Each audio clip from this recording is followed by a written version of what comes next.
حضور نبی کریم صلی اللہ تعالیٰ علیہ وسلم کے جسم اطہر کا ہر جزو خیر و برکت، جمال و جلال اور اللہ کی نشانیاں لیے ہوئے تھا۔ ہتھیلیاں اور انگلیاں مبارکہ بھی بے مثال حسن، نرمی اور معجزاتی برکتوں سے مالا مال تھیں۔ آپ صلی اللہ تعالیٰ علیہ وسلم کی ہتھیلیاں نرم، گلابی اور ریشم سے زیادہ ملائم تھی۔ صحابہ کرام کہتے ہیں کہ آپ صلی اللہ تعالیٰ علیہ وسلم کا ہاتھ پکڑنا ایسا تھا جیسے ریشم کو تھام لیا ہو۔ آپ کی انگلیاں متناسب، خوبصورت اور مضبوط تھی، جن سے اللہ نے کئی معجزے ظاہر کیے۔ آپ کی انگلیوں سے پانی کا چشمہ جاری ہونا ایک عظیم معجزہ تھا۔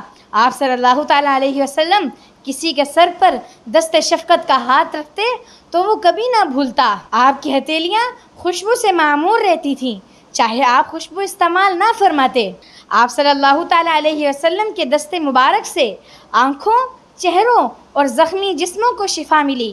صحابہ کرام جب آپ صلی اللہ تعالیٰ علیہ وسلم کا ہاتھ مبارک چومتے تو ان کے دلوں میں ایمان کی روشنی بڑھ جاتی۔ آپ صلی اللہ تعالیٰ علیہ وسلم کے ہاتھ مبارک سے کھجور، پانی، دودھ اور کھانے پینے کی اشیاء وغیرہ جو تقسیم ہوئیں وہ تب تک ختم نہ ہوئیں جب تک تمام لوگ اس سے سیر نہ ہو جائیں۔ روایت میں آتا ہے کہ حضور اکرم صلی اللہ تعالیٰ علیہ وسلم کی ہتھیلیاں نہایت ہی خوشبودار تھیں۔ آپ صلی اللہ تعالیٰ علیہ وسلم کسی کے سر پر اپنا دست شفقت کا ہاتھ رکھتے تو اس کے سر سے وہ خوشبو دیر تک نہ جاتی۔ حضرت انس فرماتے ہیں کہ ایک سفر کے دوران لوگوں کو وضو کے لیے پانی میسر نہ تھا تو حضور اکرم صلی اللہ تعالیٰ علیہ وسلم نے ایک برتن میں اپنا ہاتھ رکھا اور دعا فرمائی تو اس میں اتنا پانی آ گیا کہ تمام لوگوں نے اس سے وضو کیا۔ ایسے کئی واقعات صحابہ اکرام نے بیان کیے۔ ان میں سب سے عظیم معجزہ حضور اکرم صلی اللہ تعالیٰ علیہ وسلم کی انگلیاں مبارکہ سے پانی جاری ہونا تھا۔ حضرت انس بن مالک ایک اور روایت میں فرماتے ہیں کہ میں نے حضور اکرم صلی اللہ تعالیٰ علیہ وسلم کی ہتھیلی سے زیادہ نرم نہ ریشم کو پایا اور نہ دیباج کو۔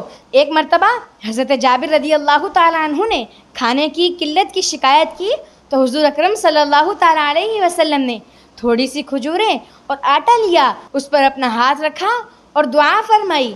پھر اس سے اتنا کھانا ہوا کہ سارا لشکر اس سے سیر ہو گیا۔ ایسے ہی غزوہ احد میں حضرت قتادہ رضی اللہ تعالیٰ عنہ کی آنکھ زخمی ہو گئی اور باہر لٹک گئی تو لوگ کہنے لگے کہ وہ ضائع ہو گئی۔ حضور اکرم صلی اللہ تعالیٰ علیہ وسلم نے اسے اپنی انگلی مبارک سے اس کی جگہ پر رکھا اور دعا فرمائی تو وہ پہلے سے زیادہ صحیح ہو گئی۔